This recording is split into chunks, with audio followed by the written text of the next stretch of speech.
Welcome guys back on another day, another video. So you can see behind me that Mazda, which after the repairs still has the P0101 coming back. So what I'm going to do, yesterday I already done the vacuum pump test, but I'm going to show on camera how to test it and what to look for. And even though I found it that it is looking like it's working properly, I will still replace the vacuum pump and take it for a test drive and see if that solves the issue or not. And if it doesn't, I just swap back with the old vacuum pump, or I ask the owner if he will want the new vacuum pump in it. But now what we are going to do, I'm going to swap the parts one by one. So EGR valve, EGR cooler bypass valve, and the intake shutter valve, and see after which swap the fault code will be eliminated. Only issue at the moment is that behind those roller shutter doors is my BMW, and I forgot the keys at home. So my girlfriend is bringing the keys. In the meanwhile, I think Dan is going to solve or sort out his Volkswagen Caddy because it has issues with the PD injectors. So he's going to swap them or change them. I think I'm going to record a video of that one. I just maybe briefly show it, or maybe then we'll explain what to look for, how to do it, and what are the symptoms, what are the causes. Well, without further ado, let me switch the camera and show you the parts I'm going to replace and explain a few bits about the car as well. This is that Mazda. The vacuum pump is here.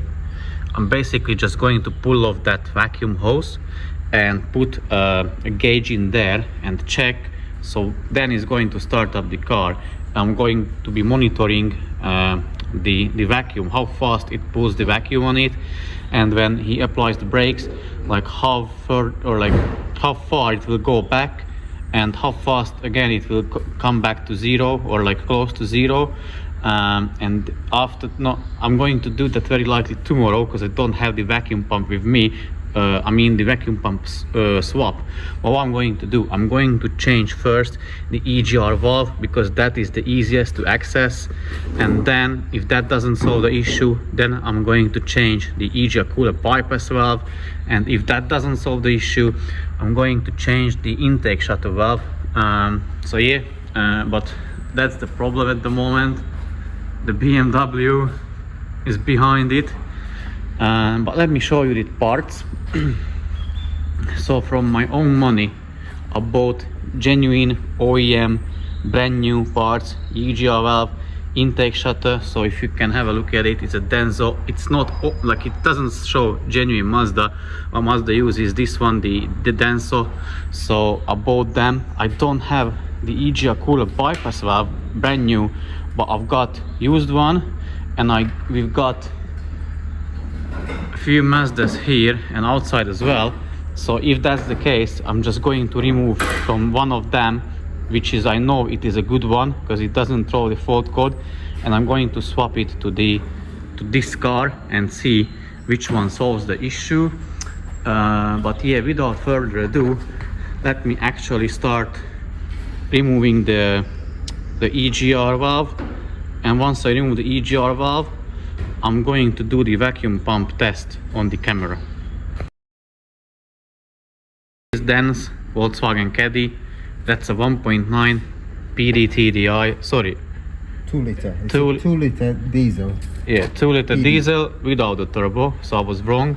And what happened, the injectors just shut itself. I'm not sure if all of them, but definitely one of them, because it gets the oil level to rise. It doesn't start when it's cold, it starts when it's hot. So once then removes the valve cover, we'll show you where the injectors are, how they work, what the fault is usually, or what the symptoms are, what happens, what goes wrong. So I'll let him remove the valve cover and I'll be back once he's finished with it. So Dan has already removed the valve cover, and here you can see the injectors 1, 2, 3, 4. And what it's going to do, Dan is going to pressurize the feed line, the fuel feed line, and them injectors should be airtight, but you will see what will happen if he does it. So connects the compressor can go closer a bit. And he just gently presses the gun. I don't know if you could hear it, but there is bubbling. So basically the seal shut itself and it's went. But I'll let Daniel explain exactly how to diagnose it, what the possible symptoms are or the causes, and also like how to solve it. So he already bought like a remanufactured injector or second-hand injector, but it's refurbed, so it's not used, it's refurbed. And as you can see, here are 3 seals, so 1 washer, the copper one, the red seal, and then 2 seals, 2 rubber o-rings. But I'll let Daniel explain how it works or what can go wrong. So basically this is the PD injectors, one of them anyway.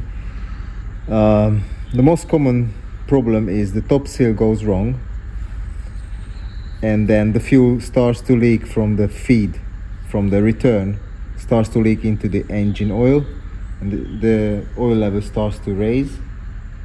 And then you're gonna notice on the early morning the car really struggling to start. So the most common is this seal fails. He means the top one, so the top one. rubber o-ring. Yes. Then you have the cold start issue, so it doesn't start because it failed and it lets the fuel escape up top back to the cylinder head. And that's why it has hard time starting in the morning. Yes, so if the middle seal fails, then you're gonna have fuel pressure issues. So basically what you're gonna notice is the car has no power. This car doesn't have any power anyway. Because it's like, I think, what, 70 horse? 75 horsepower. Yeah, 75 ponies, so it's not a quite strong one, but yeah, if you got the turbo, because I think these ones, the 2 liters, were equipped with turbo as well. So let's say if you have the same but with a turbo, it still won't have power, and very likely you will notice that because it will be a significant like power drop. Yes, and if the bottom one fails, basically early morning you're gonna notice a big white smoke probably from the tailpipe when you start it up, because the fuel is just starts to drop into the chamber, the combustion chamber. So yeah, these the 3 seals. So on these engines, basically the fuel goes into the head, cylinder head, and basically the feed is getting into this whole small, you can't really probably see, but there is lots of tiny holes on this injector. This is the feed and this is the return, this side. What else? And also the very most common thing is the tandem pump here, which can also fail. The tandem, that's why it's a tandem pump, because that's the fuel and the vacuum pump combined together, if I'm correct. Yes. So if this one, it can fail lots of ways, but the most common one I've seen is inside there is a rubber seal again, which can fail, and the fuel is mixing together with oil. And if you remove the fuel filter, you're gonna see black oily fuel inside. And then that's how you know that the vacuum pump or the tandem pump seal has failed. And I think also the injectors, the body can be worn, because there is the bracket or the clamp, the injector clamp is only holding it from one side. Can you show me that? So this, yeah, the injector is only held down by this, I don't know how it's called, bracket or clamp. So the injector's varying basically unevenly. Yeah, that can cause leaks as well and problems. So what Dan is going to do now is going to replace, well, how many? All three injectors, or? Yeah, because he already replaced one, and then the same problem came back, and now different one is leaking because he was cheap and bought a cheap eBay seal. So don't do that, guys. Don't be cheap. If you are cheap, you buy twice. So basically what happened, the car, I bought the car with the non-runner, with non-running issue. I took the injectors out and I found one broken. So I bought a brand new second-hand one from the same place. I replaced it, but I thought I'm gonna change all the seals if I'm already here, which I did. I changed all the seals, and I bought from eBay a cheap ones. So I didn't know it's very important. You have to buy very good, expensive seals. No expense, it doesn't have to be expensive, it has to be like the good ones, the proper ones, maybe get from Volkswagen or like from reputable place, not like my friend Dan from eBay, or cheap one. Anyway, so now I'm gonna do everything properly. So I bought 3 more injectors which comes with new seals. I'm gonna fit it, and I'm gonna also put a new valve cover gasket on it. Because he just glued the old one, because I think it was cracked, and at that time he didn't have the valve cover, or like he's bringing it here. Look, So brand new. Yeah, that was a temporary fix. Obviously, he had ordered the second-hand one, but it still was on the way. So yeah, he decided to glue it so that he can use the car in the meanwhile.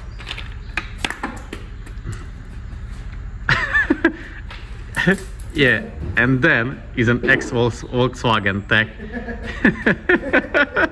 Yeah, seriously, he's been working for Volkswagen for 6 years, so he's experienced, as you can see.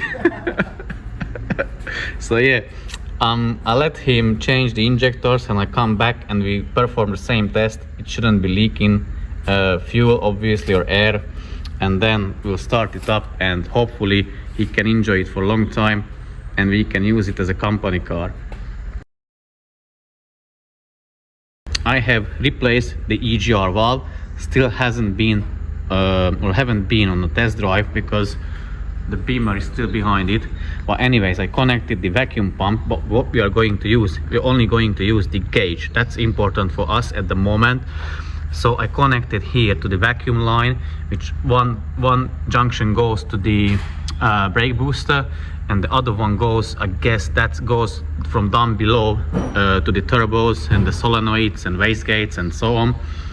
So I just have that rubber hose extension and connect it to the vacuum pump. Sorry, yeah, a small vacuum pump.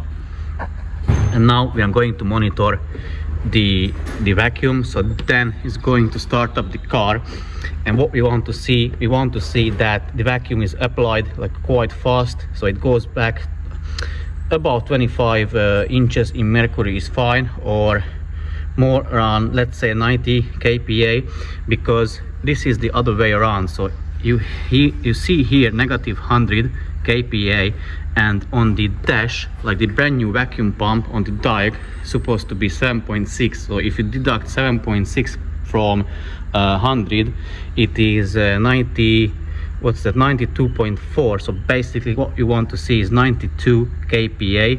So that is the 0 point, and once we are there, then it's going to apply like brake, like press the brake like a lot of times, and we don't want that go back to 0, because that is 100 on the live data. I may try to show it at the same time on the live data as well and on the gauge, but basically when he applies, so on the live data it is showing rising numbers, but in here it is showing like, again, like it's rising numbers, because from -100 to 0 it is basically rising, because the most vacuum you can, or on Earth there is only -1 vacuum what you can pull, or what can be possible if I'm correct. So anyways, Dan's going to start up the car, and we want to see that needle dropping nearly to 100 the fastest as it can. And once the car will be running or idling, we don't want to that needle go back to 0 like quite quickly or easily when he is applying the brake. So I'll ask Dan to start up the car and we will perform the test.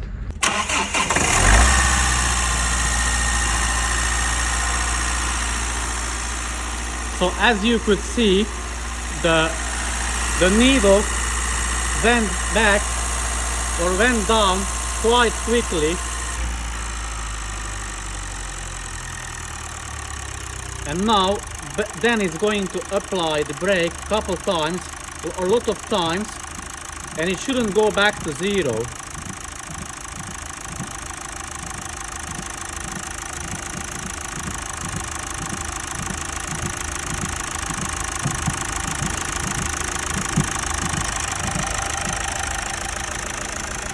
So let me try to explain basically what happened. So when then started the car, it pulled vacuum on it, so the vacuum pump was working, it pulled quite fast, so it was continuous pulling. It wasn't like stopping at bad places and then pulling from there, so it was quite quick. And also when he applied the brake, it went obviously back or closer to zero, but it didn't reach zero. So I think the maximum vacuum he could do like 95 kPa on the brake booster pressure sensor. As I said, I may do like a video with the scan tool on the live data, but from this we can say that the vacuum pump is working properly, although I still suspect that it can be faulty or intermittently faulty or something else, because the fault code appeared when I pressed the brake. So basically the brakes needed the vacuum, and then it happened. So then the fault code was triggered. Obviously now the EGR valve is swapped. So I'm going to test drive once my girlfriend arrives with the key from the BMW. I'm going for a test drive and test it and see it. But usually when I've done 4 test drives, the fault came back after 5 miles. So I think I don't have to go quite far or too long. So yes, stay tuned if you want to know how the issue is solved, if it is ever solved, or what was the outcome.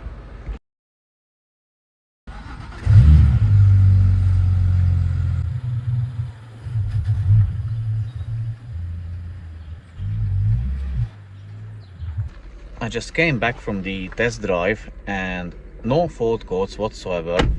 I've done 35 miles, averaged 51 mpg. Mostly it was in a city driving, and what I've done differently is that I didn't turn off the start-stop function or the i-stop function. So what I want to do again a test drive, let the car cool down again, go for a test drive, turn off then now the start-stop system and see if it comes back that way or not. And also I'm going to take this car back home and back here, because that's 80 miles and that's motorways M25.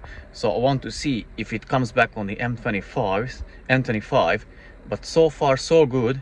And I only swapped that EGR valve for the brand new one, so it may solve the issue. Obviously I'll let you know what the outcome was or will be once I will be 100% sure. So till I was test driving and enjoying myself, then managed to clean the cylinder head. He done pretty good job, it looks clean.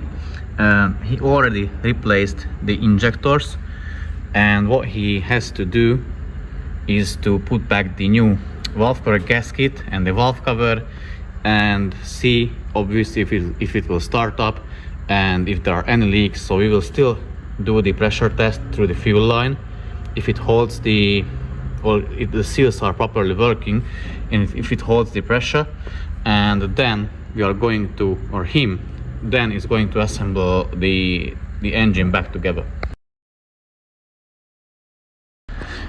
The red Mazda just came today on a trailer or on a tow truck. As you can see, the towing guy is still in the front bumper, not in the bumper but in the chassis. The owner was booked in for the 16th, I believe, and today is the 11th. So Santa came a bit earlier and lit up the dashboard like the Christmas tree. I think he's got the red oil pressure warning light, so I'll scan for fault codes which one it has. Hopefully it is not the snapped oil pump chain and just the oil strainer blocked, and we will see. So I'll scan first, check the code, check the oil pressure, and I guess I will push that back into the garage and lift it up, and I think obviously I'll inspect it, but then I will drop the oil pan. Okay, I parked inside that red Mazda. Actually I checked the fault codes. It had a 2 for the oil pressure, and so I checked on the live data when I started up what was the oil pressure, and it had at idle 140 kPa, so I didn't push it in, I drove it in. That was the reason. Obviously if it would had around 100 or below 100, I would have pushed it in. But now let's have a closer look. So I opened the bonnet or hood, and let's see what I found straight away, like what I can see with my tiny eyes. So I can see that the drive belt is new or newish, that was replaced. The owner told me that the camshafts were replaced under warranty, but I think by Mazda, the turbos as well. I can't say anything about the turbo or confirm whether it was done or not, but the camshafts look suspicious to me. Let me tell you why. So first thing first, obviously I can see that something was done because the brackets are marked, and they are marked, but 3 are done properly. So this is good, this is good, this is good, this is not. And the reason why is it not good, because this bracket is the other way around. So the bigger hole goes to the right side and the smaller hole goes to the left side. You would wonder how many garages of people, whoever they mess it up, we are going to have, I think, 2 or 3 people with the same problems. And the bigger issue is they tend to break, so they can break the brackets, and they are fairly expensive for what they are. Brand new from Mazda is, I think, around 110 pounds per piece. So if you need to replace all 4, that's just 440 in parts only. So that's very expensive in my opinion. Also further, what I can see, let me get back to the valve cover. So the reason why I think the camshaft wasn't replaced, or again, if it was done by Mazda, it may be, but if you have a look at the silicone sealant, that bubble of silicone sealant is sticking out around on the side of the valve cover, and that's from the factory. Obviously, if that was done by Mazda, they may have used the original sealant again. I mean, from like what they use when they assemble the engine back or together in a factory, but I highly doubt it, but it can be the thing. Obviously it came for a valve cover inspection as well, so I'm going to remove the valve cover and see the condition of the camshaft underneath it, because it is a 2013 model. So if it hasn't been replaced, it has a high probability that it will be worn. So that's why I think maybe it wasn't replaced. And I can see there is oil leak. Let me try to shine a light there.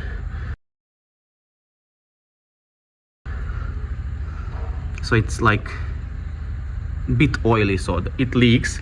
And also other thing, the valve cover was the intake manifold was removed, because if you have a look at that clamp, it's facing sorry for the lighting,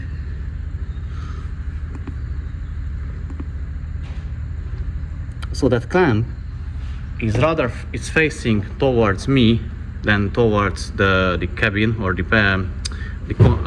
passenger compartment area. So that's why I think the intake manifold was removed.